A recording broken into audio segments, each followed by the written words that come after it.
ओम नमो भगवते वासुदेवाय. तर आपण श्रीमद भागवत महापुराण पाहत आहोत आणि त्यातील हा आपला पाचवा स्कंदातील अध्याय 13व्या अध्यायामध्ये आपण संसार रूप अरण्याचे वर्णन आणि रहुगणाची संशय निवृत्ती पाहणार आहोत. जडभरत म्हणाला, ज्याप्रमाणे पैशाच्या मागे लागलेला व्यापाऱ्यांचा तांडा व्यापारासाठी देशोदेशी जाताना एखाद्या दुर्गम अरण्यात पोहोचावा, त्याप्रमाणे मायेने संसारातून तरुण जाण्यास कठीण अशा प्रवृत्ती मार्गात ढकललेला हा जीवसमूह सुखरूप धनाच्या आशेने रज तम सत्व या गुणांनी निर्माण केलेली कर्मे स्वतःचे कर्तव्य समजून करीत संसाररूप अरण्यात जाऊन पोहोचतो. तेथे त्याला जराही सुख मिळत नाही. हे राजा, त्या अरण्यात प्रपंच विषय कुबुद्धी असणाऱ्या जीवसमूहाला हे इंद्रिय नावाचे 6 चोर बळेच लुबाडतात. म्हणजेच धर्मासाठी वापरावयाचे द्रव्य स्वतःच्या उपभोगासाठी वापरतात. लांडग्यांनी कळपातील मेंढराला आपापल्याकडे ओढावे, तसे स्त्री पुरुषादी रूप कोल्हे परमार्थविषयी बेसावध असणाऱ्या जीवाला आपापल्याकडे ओढत असतात. पुष्कळ वेली गवत झुडपे यांमुळे जाण्यास कठीण अशा गुहेत पोचलेल्या माणसाला डास मच्छर माशा यांनी हैराण करावे. त्याप्रमाणे कामना निरनिराळी कामे यांनी कठीण असलेल्या गृहस्थाश्रमात राहणाऱ्या माणसाला दुर्जन लोक सतावून सोडतात.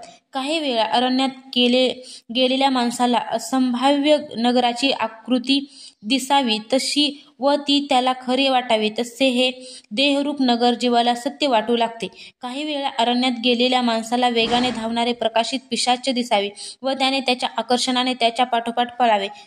तसा संसार अरण्यातील हा जीव सोन्याच्या द्रव्याच्या आकर्षणामुळे त्याच्या मागे लागून ते मिळवण्यासाठी खूप खटपट करतो.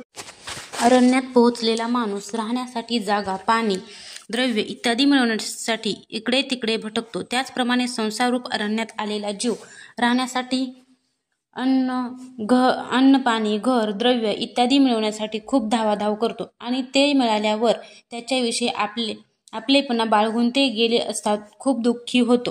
वावटळीमुळे उडालेली धूळ सगळीकडे भरल्यामुळे व डोळ्यातही गेल्यामुळे अरण्यात गेलेल्या जीवाला जशा दिशा कळत नाही, त्याचप्रमाणे वावटळीप्रमाणे गरगर फिरणाऱ्या स्त्रीच्या प्रेमविलासादिकांनी ज्याची दृष्टी धुंद झालेली असते, असा जीव कर्मांच्या साक्षी असणाऱ्या दिशारूप देवतांना जाणत नाही आणि मनसोक्त कुकर्मे करीत राहतो. न दिसणाऱ्या घुंगुटार्याच्या आवाजाने कानशूळ उठलेला अरण्यवासी घुबडांच्या घुतकाराने भयभीत होतो. भुकेने व्याकुळ झाला की बिबव्यासारख्या निषिद्ध झाडांच्या आश्रयाला जातो आणि तहान लागल्यावर मृगजळाकडे धाव घेतो. त्याचप्रमाणे संसार अरण्यातील जीव पाठीमागे निंदा करणाऱ्यांच्या शब्दांनी जसा व्यथित होतो, तसाच समोर अपशब्द बोलणाऱ्यांच्या वाग्बाणांनी घायाळ होतो. भुकेने व्याकुळ झाला की धर्मभ्रष्ट लोकांचे अन्न सेवन करतो आणि विषय मृगजळासारखे आहेत हे माहीत असूनही त्यांच्या मागे लागतो. पाणी नसणाऱ्या नदीत पडल्यामुळे माणसांचे हातपाय मोडतात व पाणीही मिळत नाही. त्याचप्रमाणे हा जीव इहपरलोकी दुःखदायक असणाऱ्या नास्तिक मताचा स्वीकार करून दुःखी होतो. नातलगांकडून अन्न वस्त्रादिकांची आशा करतो. अरण्यवासी कधी वणव्यात सापडून होरपळतो तर कधी पिशाच्यांना पाहून जीव घेतल्यासारख्या दुःखी होतो. तसाच संसार अरण्यातील प्राणी वणव्यासारख्या दुःखदायक घरात राहून कधी शोकाग्नीने होरपळतो तर कधी राजाने प्राणाहून प्रिय धन कर इत्यादी रूपाने हिरावून घेतल्याने जीव गेल्यासारखा कष्टी होतो. अधिक बलवान असलेल्या कोणी कधी याचे धन हिसकावून घेतले तर हा दुःखी होऊन शोकाने आणि मोहाने निपचित होऊन पडतो आणि कधी गंधर्व नगरीप्रमाणे असणाऱ्या मनासारखा नातलगात जाऊन घटकाभर सर्व दुःख विसरून आनंद मानू लागतो. काट्याकुट्यांनी पायाची चाळणी झालेला अरण्यवासी जेव्हा पर्वतावर चढू इच्छितो तेव्हा उदास होतो. त्याप्रमाणे संकटांनी वेढलेला जीव मोठमोठी कामे करू इच्छितो तेव्हा निराश होतो.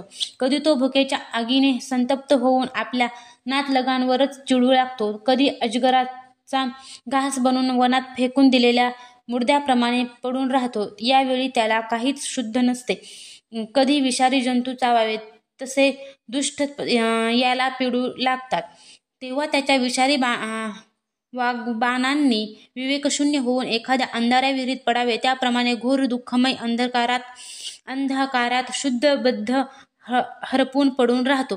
कधी परस्त्री परधनरूपी रूप मधाच्या शोधात तो फिरतो. तेव्हा त्याचे मालक रूप मधमाशा याच्या नाकात दम आणतात आणि याचा सर्व अभिमान नष्ट होतो.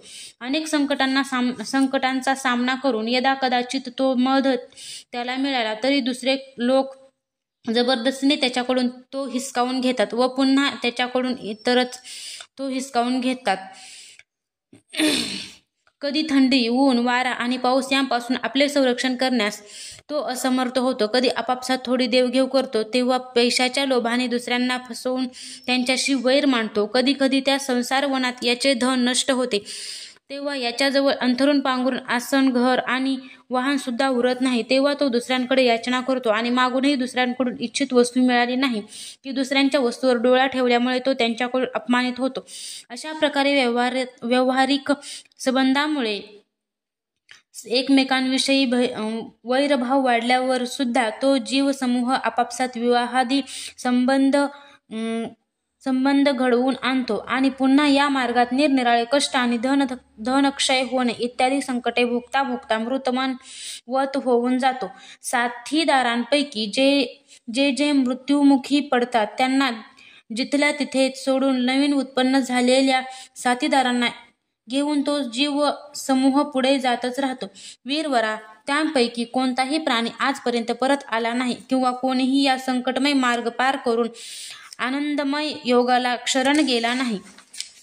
ज्यांनी मोठमोठ्या दिग्गजांना जिंकले आहे ते धीरवीर पुरुष सुद्धा पृथ्वीवर ही माझी आहे असा अभिमान धरून आपापसात वैर पत्करून संग्रामभूमीवर लढून मरण पत्करतात. पण वैरहीन परमहंसांना जे भगवान विष्णूंचे अविनाशी पद मिळते तेथे हे जात नाहीत.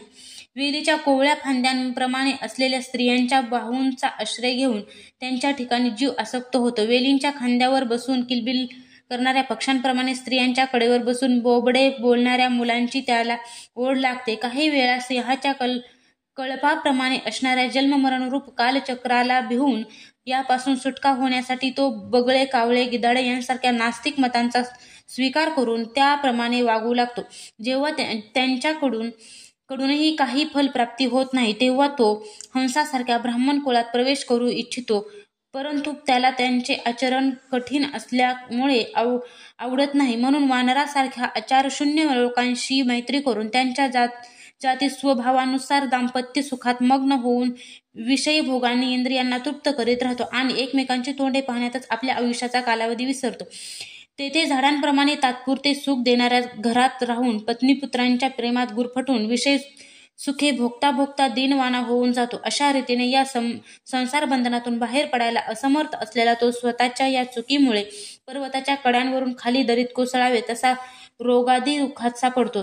दरीत कोसळणारा मनुष्य दरीत असलेल्या हत्तींच्या भीतीने हाताला लागलेल्या एखाद्या वेलीला लोंबकळतच राहावा, तसा हा जीव त्या वेलीसारख्या असणाऱ्या आपल्या पूर्वकर्माला पकडून तसाच राहू लागतो. शत्रुदमना, एखादे वेळी या ना त्या रीतीने या आपत्तीतून त्याची सुटका झाली तरी तो पुन्हा आपल्या गोतावळ्यातच येतो. जो मनुष्य या मायेच्या प्रेरणेने एक वेळ या प्रवृत्ती मार्गात येऊन पोहोचतो तो संसार चक्रात फिरत राहिल्याने शेवटपर्यंत त्याला आपल्या परमपुरुषार्थाचा पत्ता लागत नाही. रोहुगणा, तू सुद्धा याच मार्गात भटकत आहेस, म्हणून आता प्रजेला शिक्षा करणे सोडून सर्व प्राण्यांचा मित्र हो आणि विषयांबाबत अनासक्त होऊन भगवत सेवेने धारदार केलेल्या ज्ञानरूप खंडंगाने हा संसार मार्ग पार कर. राजा म्हणाला, अहो, सर्व योनीमध्ये हा मनुष्य जन्मच श्रेष्ठ आहे. इतर लोकांमध्ये प्राप्त होणाऱ्या देवादी उत्कृष्ट जन्मांचा सुद्धा काय लाभ. तेथे भगवान ऋषिकेशांच्या पवित्र यशाने शुद्ध अंतकरण झालेल्या आपल्यासारख्या महात्म्यांचा अधिकाधिक सहवास लाभत नाही. आपल्या चरणकमलांच्या धुळींचे सेवन केल्याने ज्यांचे सर्व ताप नष्ट झाले आहेत त्या महानुभावांना भगवंतांची विशुद्ध भक्ती प्राप्त व्हावी यात काही आश्चर्य नाही. आपल्याशी 2 घटकाचा सहवास झाल्याने माझे सर्व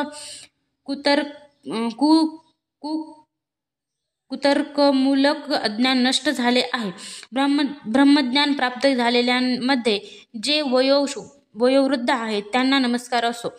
जे कुमार आहेत त्यांना नमस्कार असो, जे तरुण आहेत त्यांना नमस्कार असो, जी लहान मुले आहेत त्यांनाही नमस्कार असो, जे ब्राह्मणादी ब्राह्मण अवधूत वेशाने पृथ्वीवर भ्रमण करतात त्यांच्यापासून आमच्यासारख्या ऐश्वर्याने उन्मत्त झालेल्या राजांचे कल्याण हो. श्री सुख म्हणतात, उत्तरानंदना अशा प्रकारे त्या श्रेष्ठ प्रभावशाली ब्रह्मर्षी पुत्राने आपला अपमान करणाऱ्या सिंधू नरेश रहुगणाला सुद्धा अत्यंत करुणेने आत्मतत्वाचा उपदेश केला. तेव्हा रहुगणाने दीन होऊन त्यांच्या चरणांना वंदन केले. नंतर पूर्ण भरलेल्या समुद्राप्रमाणे ज्याच्या अंतःकरणातील इंद्रियांच्या लाटा शांत आहेत असा भरत तसा स्थितीत पृथ्वीवर भ्रमण करू लागला. वीरपती रहुगणाला त्याच्याशी झालेल्या सत्संगामुळे परमात्मा तत्वाचे ज्ञान होऊन त्याने अविद्येमुळे अंतःकरणात दृढ असलेल्या देह हाच आत्मा या बुद्धीचा त्याग केला. राजा, जे लोक भगवंताच्या आश्रयाला असणाऱ्या अनन्य भक्तांना शरण जातात त्यांचा असाच प्रभाव असतो. राजा परीक्षित म्हणाला, महाभागवत मुनिश्रेष्ठ, आपण मोठे विद्वान आहात. आपण रूपकाच्या द्वारे प्रत्यक्षपणे जीवाच्या ज्या संसार रूप मार्गांचे वर्णन केले आहे त्या विषयांची कल्पना विवेकी पुरुषांच्या बुद्धीने केली आहे. अल्पबुद्धीच्या मनुष्याला याची सहजतेने कल्पना येऊ शकत नाही. म्हणून हा दुर्बोध विषय रूपाने साध्य शब्दात स्पष्ट करून सांगावा. अध्याय 13 समाप्त.